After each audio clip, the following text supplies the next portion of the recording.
1800s, in these rugged Unicoi mountains, families were hard pressed. The children hardly went to school, and most of the family had to work hard in the fields from daylight to dark in order to make a living. Book learning, as it was called back then, would have to wait. The books that did exist in these remote regions were normally called the Bible, the Pilgrim's Progress, and Webster's Dictionary. Many of the homes did not have any of these. This area, like it is today, the families were spread far apart and the area was sparsely populated. A church was the one place where families could gather together and enjoy some fellowship and fun. In this area, the Catholic Church was practically unheard of, and Protestantism flourished. Yet, even in this remote area, darkness was creeping in from the very pits of hell itself. The darkness spread to every church that it entered into. It seemed that the creeds and the traditions were becoming the norm, and simple, joyous worship was a thing of the past. Being a Christian and in God's service was becoming more of a burden than an opportunity of enlightenment and blessings.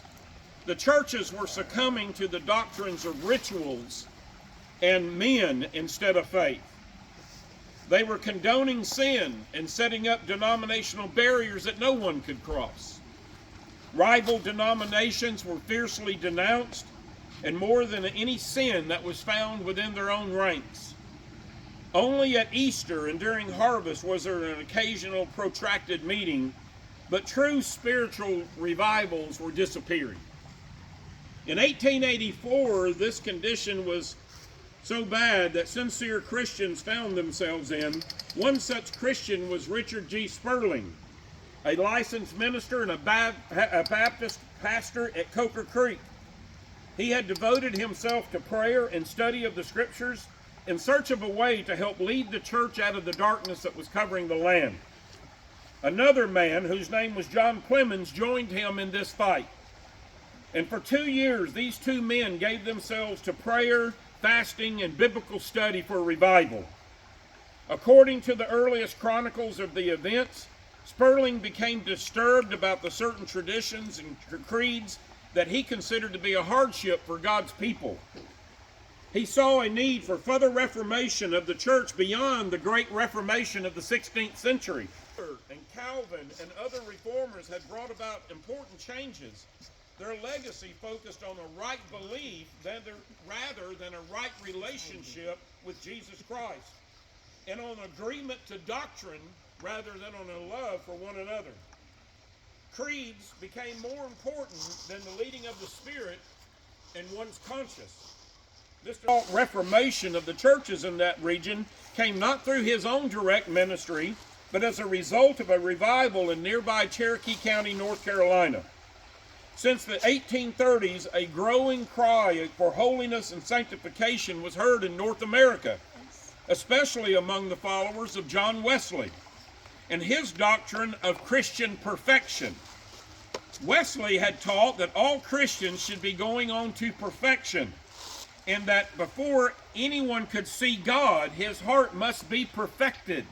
That is, so full of the love of God that there was no room for sin toward God or his neighbor.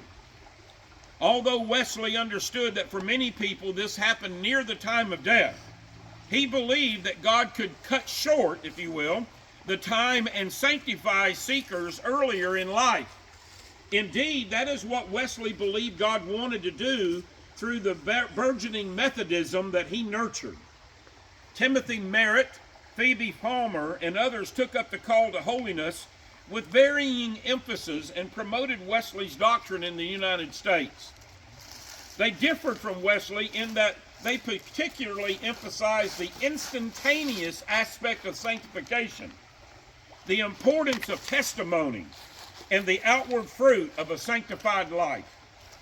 Following the Civil War, tensions between proponents and opponents of the developing holiness movement led to the creation of new denominations that taught entire sanctification.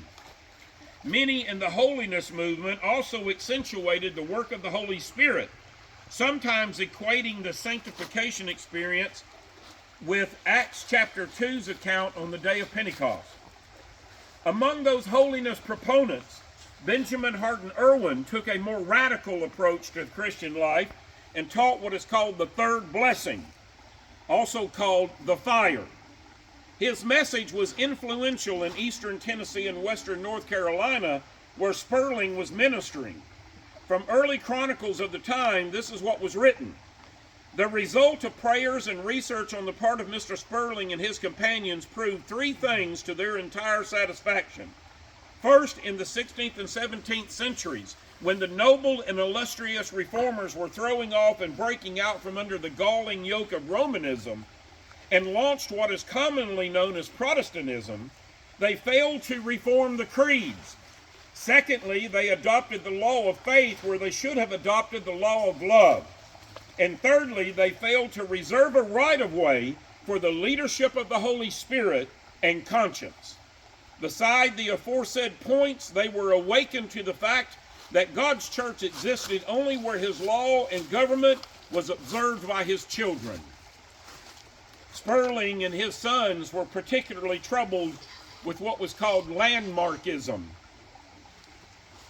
which had dominated the Baptist life in the South from the middle part of the 19th century.